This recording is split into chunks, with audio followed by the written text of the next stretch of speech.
At dito tayo. For sure, maraming PBA fans, lalo na mga Ginebra fans, ang magugulat rito.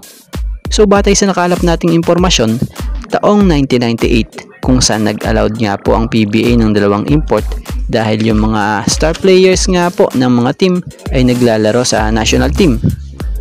So alam nyo bang ang tatay ni NBA player Jalen Brunson ay naglaro bilang import sa Barangay Ginebra? Siya nga po pala, naging NBA player din po ito dati, itong tatay ni Jalen Brunson na si Rick Brunson. Bilang pagpapatunay, ito sinilip natin ang Wikipedia ni Rick Brunson.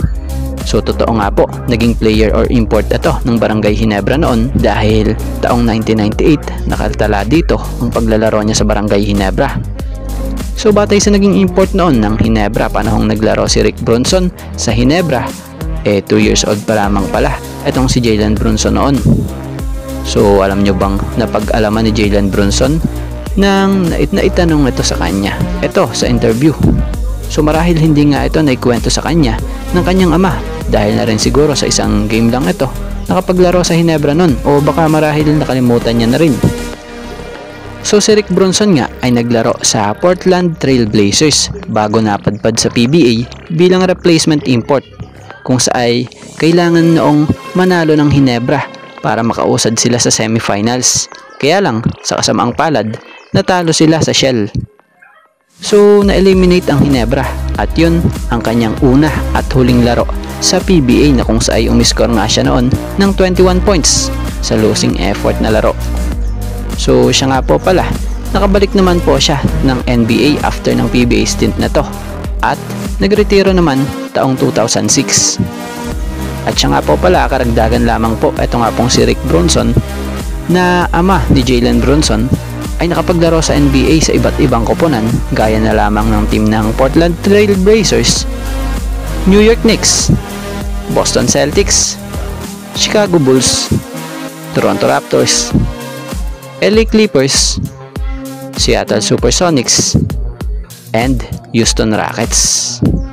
At ngayon, kasalukuyan nga pong magkasama ang mag-ama sa iisang koponan dito sa NBA sa team ng New York Knicks bilang assistant coach nga po etong si Rick Brunson at bilang player naman etong si Jalen Brunson. Speaking of Kiefer Ravena, sa mga nakalipas ngang buwan, may umugong na usap-usapan o posibleng araw pong PBA comeback ni Kiefer Ravena na siya namang ikinatuwa ng maraming fans, lalo na ng mga fans ng NLEX dahil NLEX pa nga rin po ang may rights dito. Pero nito lang, mukhang hindi sa ngayon makikita nating maglaro muli si Kiefer sa PBA dahil sa naging desisyon nitong muling pagpirma sa team ng Yokohama.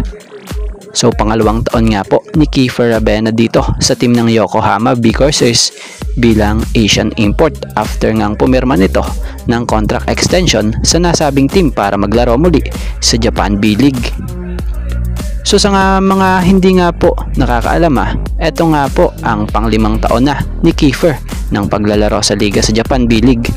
Matatanda ang sa unang 3 taon nito, naglaro nga po ito sa Shiga Lakes bago lumipat sa Yokohama noong nakaraan lang taon na kung saan ito nga po ang siyang nagsilbing pumalit sa pwesto noon ni Kai Sotto. So sa huling stint nga po niya sa Yokohama B Corsairs, nag-average nga po ito last season sa 9.8 points per game, 3.8 assists per game, at 1.9 rebounds per game. So ngayon nakapirma na nga muli ng kontrata si Kiefer Ravena sa nasabing koponan.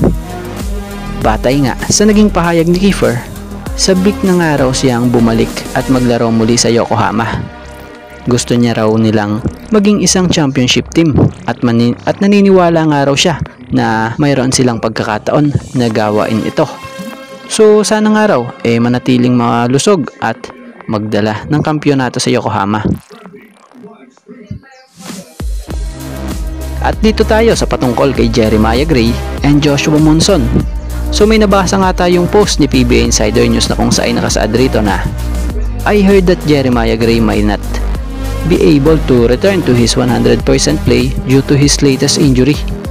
According to our source, Ginebra is planning to offer Jeremiah Gray and one of their pick in the 50th draft to Northport in exchange for Joshua Monson.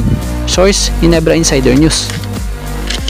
Naku po, pag nangyari ito, daming iiyak na naman dyan. Real talk lang lalo na dun sa ibang mga fans ng ibang team. Pero in real talk, bilang opinion natin dito, tingin ko kung sakali mang planong i-offer talaga ng Jeans si Gray at isa sa kanilang pick sa 50th draft, mukhang unfair ito kung ang kapalit si Joshua Monson. Siguro kung isa pang franchise player gaya lang ng pwesto nitong si Monson, fair trade ito kung magkataon. Pero pagkagaya ni Gray na prone na sa injury, medyo tagilid dito ang NP. So opinion nga lang po natin dito. Syempre, sa totoo hindi naman natin sinasabing hindi mahusay itong si Jeremiah Gray. Mahusay talaga kung sa mahusay ang player na itong si Gray. Dahil may napatunayan na rin naman siya kahit pa paano dito sa Ginebra, dahil nakatulong siya ng malaki noong panahong nagkampiyon ng Ginebra sa isang history din na game kontra nga po sa guest team na Bay Area. Pero syempre, kung pag-uusapan natin yung lagay nito ngayon malayo to sa ganda ng lagay ngayon itong si Joshua Monson.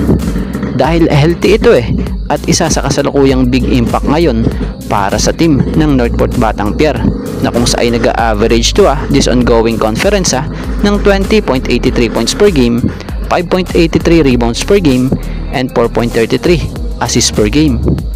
So kung kayo ang tatanungin ano ang opinion nyo patungkol dito?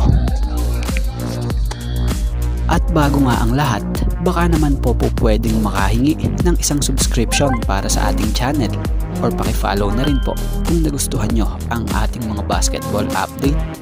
At kung ito na may makakabigat para sa inyo, kahit isang like and share na lamang po. Maraming salamat po.